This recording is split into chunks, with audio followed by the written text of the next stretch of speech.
আসসালামু আলাইকুম ওয়া রাহমাতুল্লাহি ওয়া বারাকাতুহু। আউযু বিল্লাহি মিনাশ শাইতানির রাজীম। বিসমিল্লাহির রাহমানির রাহিম। ইন্না রাব্বাকুমুল্লাহুল্লাযী খালাকাস সামাওয়াতি ওয়াল আরদা خلق السماوات والأرض في 6 أيام ثم استوى على العرش يدبر الأمر ما من شفيع إلا من بعد إذنه ذلكم الله ربكم فاعبدوه أفلا تذكرون। আমরা আল্লাহর দরবারে শুকরিয়া আদায় করি বলি আলহামদুলিল্লাহ। সালাত এবং সালাম বিশ্বনবীর প্রতি সাল্লাল্লাহু আলাইহি ওয়াসাল্লাম। সম্মানিত কোরআন প্রেমিক দ্বীনী বন্ধুগণ, আমি আপনাদের সামনে পবিত্র কোরআনের 10 নম্বর সূরা ইউনূস, এই সূরার 3 নম্বর আয়াতটা আমি পড়ে শোনালাম। আসুন এই 3 নম্বর আয়াত থেকেই আজকের এই আলোচনা অব্যাহত থাকবে, বলেন ইনশাআল্লাহ। ওমা তৌফিকি ইল্লা বিল্লাহ। আল্লাহ পাক বলছেন, ইন্না রাব্বাকুমুল্লাযী, নিশ্চয় তোমাদের রব তিনিই হবেন। এই দুনিয়াতে মানুষ মানুষের রব হয়ে গেছে, মানুষ মানুষের রব হয়ে গেছে। যেমন ফেরাউন ছিল মিশরের জনগণের রব, নমরুদ ছিল ইরাকের জনগণের রব, আবু জেহেল ছিল সৌদি আরবের রব। রব মানে হলো যার আইনে দেশ শাসন হয়, যার কথাই আইন, যার জ্ঞান বুদ্ধি থেকে আইন তৈরি হয়, সে আইন দিয়া দেশ জাতি শাসন হয়। এই জন্য তাকে আরবিতে কি বলা হয়? রব। রব মানে হচ্ছে যার বিধান কার্যকর থাকবে, যার বিধানে মানুষ তার জীবন এবং সমাজ, সংসার, দেশ এবং জাতি শাসিত হবে, সেই বিধানদাতাকে আরবিতে বলা হয় রব। কি বলা হয় আরবিতে? রব বলা হয়। বলেন তো, বিধানদাতা হিসাবে বাংলাদেশে কায়েম কে হয়ে আছে? আল্লাহ। আল্লাহর বিধান এই দেশে কায়েম আছে? তো যার বিধান কায়েম আছে সে রব হয়ে আছে। আমার কথা বুঝতে পারছেন? যাদের বিধানে আদালত চলে, যাদের বিধানে সংসদ চলে, যাদের বিধানে অর্থনীতি চলে, ব্যাংক বিমা চলে, যাদের বিধানে দেশের সার্বিক ব্যবস্থাপনা পরিচালিত হয়, সেই বিধানদাতারাই হলো বাংলাদেশের কি? আল্লাহ পাক বলছেন, ও দুনিয়াবাসী, ইমানের শর্ত হলো রব আগে ঠিক করতে হবে। রব তুমি মানবে কাকে? নামাজের বিধান যিনি দিবেন তিনি নামাজের রব, ঠিক না? রাষ্ট্র চালাবার বিধান যিনি দিবেন তিনি রাষ্ট্রীয় রব। কিন্তু আমাদের আল্লাহ কি শুধু নামাজের রব? না, সব ব্যাপারে রব। কিন্তু সব ব্যাপারে তার রবগিরি আছে না? আল্লাহ পাকের রবগিরি খতম করে ফেলাছে একদল রাজনীতি আলারা, ঠিক না? এদের কাছ থেকে দেশ এবং রাষ্ট্র হাতে নিয়ে আল্লাহকে রব হিসাবে এখানে প্রতিষ্ঠা করতে হবে। আল্লাহ পাক বলছেন রব কি হবে? এখন দেখো, এগুলো শর্ত যদি কেউ পূরণ করতে পারে সে রব হবে, অসুবিধা কি?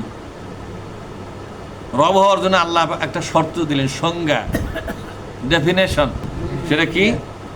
ইন্না রাব্বাকুমুল্লাহুল্লাযী খালাকাস সামাওয়াতি ওয়াল আরদা ফি 6 আইয়াম। তোমাদের রব সে আল্লাহ পাক যিনি আকাশ এবং জমিনকে সৃষ্টি করেছেন মাত্র 6 দিনে। যখন কয় দিনে?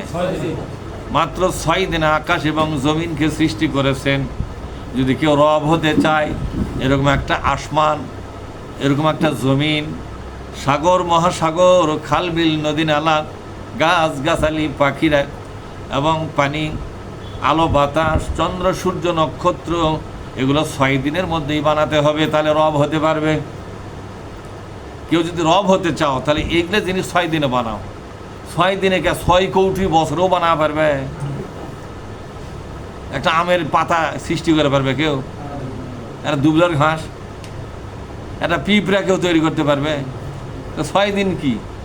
আল্লাহ পাক বলছেন, রব হতে চাও যদি আকাশ এবং পৃথিবী তোমরা 6 দিনে বানাও। দেখি রব হতে পারো কিনা। যদি বানাবার না পারো তাহলে রবগিরি ছেড়ে দাও। রবগিরি, যা রব হওয়ার যোগ্যতা আছে তাকেই রব হওয়ার জন্য রাস্তা খুলে দাও, ঠিক না? আল্লাহ পাক বলছেন, এই আসমান এবং জমিন আমি সৃষ্টি করেছি মাত্র কয় দিনে? 6 দিনে সৃষ্টি করেছি। সুম্মাস্তাওয়া আলাল আরশি, এরপরে 7ম দিনে আমি আরশে সমাসীন হয়ে গেলাম। তার মানে সৃষ্টি করার সমস্ত কাজ আমি শেষ করার পরে 7ম দিনে আমি আর কোনো কাজে হাত দিলাম না। কোনো কাজে হাত, এখান থেকে কিন্তু সপ্তাহ তৈরি হয়ে গেল। আল্লাহ পাক বুঝাবার জন্য এখানে ব্যবস্থা করলেন, তোমরা সপ্তাহের 6 দিন পর্যন্ত ব্যস্ত থাকবে। আমি সৃষ্টিকর্তা, সৃষ্টির কাজে ব্যস্ত। আর তোমরা তো সৃষ্টিকর্তা নয়, তোমরা সংসার চালাবার কাজে 6 দিন লাগাবা। ইনকাম করবে, রেজেক রুজি অন্বেষণ করবে, সংসার করবে, চাকরি করবে কয় দিনে? আর একটা দিন তোমরা ছুটির জন্য রেখে দিও। কিসের জন্য? সুম্মাস্তাওয়া আলাল আরশি, এরপর আল্লাহ পাক আরশে সমাসীন হলেন। এখন আরশটা যে কত বড় আমরা তো জানি না, তবে বর্ণনার মধ্যে পাওয়া যায় 7 আকাশ এবং 7টা জমিন আল্লাহ পাকের আরশে আজিমের তলে সামান্য একটু অংশ জায়গা নিয়ে আছে। তাহলে আরশটা কত বড় হবে? 7 আকাশ এবং 7টা জমিন আল্লাহ পাকের আরশের নিচে একটু জায়গা নিয়ে আছে। তাহলে আরশে আজিমটা কত বড় হবে? কোনো কল্পনা করা যায়? আল্লাহ পাক তার উপরে সমাসীন হলেন। হয়তো প্রশ্ন করতে পারেন, এই বাকি 6 দিন তিনি কোথায় ছিলেন? 7ম দিনে আরশে উঠলেন, তাহলে বাকি 6 দিন কোথায় ছিলেন? সৃষ্টি তিনি করতেছেন হুকুম দিয়া দিয়া, কোথায় বসে বসে তিনি এটা করতেছিলেন? এই কথাগুলো হচ্ছে রহস্য দিয়ে আবৃত করা। এই স্বরূপটা আমরা আসলে জানি না, যেরকম ঠিক না? কোথায় ছিলেন? যেখানে থাকার কথা সেখানেই ছিলেন, এই কথা বলা ছাড়া আর উপায়? আল্লাহ পাকের যেখানে থাকলে তার সম্মান মর্যাদা ঠিক থাকবে সেখানেই ছিলেন। তিনি প্রকাশ করেন নাই যে কোথায় ছিলেন। যেহেতু তিনি প্রকাশ করেন নাই, আমরা আর পিছনে আর দৌড়াবো না জানার জন্য। যে পর্যন্ত জানাছেন, দ্যাটস এনাফ ফর মি, আর দরকার নাই, এটাই যথেষ্ট আমার জন্য, ঠিক না? এবার আরশে সমাসীন হওয়ার পরে ইউদাব্বিরুল আমর, তিনি তার নির্দেশগুলো জারি করলেন। কোন সুবহানাল্লাহ। তিনি তার শাসন কার্য চালান শুরু করলেন। অর্থাৎ যা সৃষ্টি করেছেন, ছোট্ট একটা পিপিলিকা থেকে শুরু করে বিশাল ফেরেশতা পর্যন্ত, মাটি, পানি, বাতাস, চন্দ্র সূর্য নক্ষত্র, গ্যালাক্সি, নিহারিকা, ছায়াপথ আছে না এগুলো? এই পৃথিবী এবং মহাশূন্যের ভিতরে, মহাকাশের ভিতরে যা কিছু দেখা যাচ্ছে, বোঝা যায়, সব কিছুকে ভিন্ন ভিন্নভাবে নির্দেশ জারি করে দিয়া সবগুলোকে চলমান করে দিলেন আল্লাহ রব্বুল আলামিন। ওই সেই দিন থেকে সূর্য চলে আল্লাহর নির্দেশে, ওই সেই দিন থেকে চাঁদ চলে আল্লাহ পাকের নির্দেশে, গ্রহ নক্ষত্রগুলো চলে আল্লাহ পাকের নির্দেশে। চলছে, এটা চলছে না? এটা চলছে। লাশামসু ইয়ামবাগি লাহা আনতুদরিকাল কমার ওয়ালাল্লাইলু সাবিকুন নাহার ওয়া কুল্লুন ফি ফালাকি ইয়াসবাহুন। আল্লাহ পাক বলেন, চাঁদের ক্ষমতা নাই সূর্যের রাস্তার উপরে যাওয়া, সূর্যের ক্ষমতা নাই চাঁদের রাস্তার উপরে এসে হামলে পড়া। বরং মহাশূন্যের ভিতরে আমি আল্লাহ যত তারকাপুঞ্জ তৈরি করেছি সকলেই নিজের পথেই চলছে, কেউ কারো রাস্তার মধ্যে যায় না। এই শৃঙ্খলা তৈরি করেছেন কে? ওই যে সৃষ্টির শুরুতে তিনি নিয়ন্ত্রণ নিছেন, আজও তার নিয়ন্ত্রণেই তিনি রব। এগুলো যিনি করতে পারেন তিনি কি? তিনিই তো রব।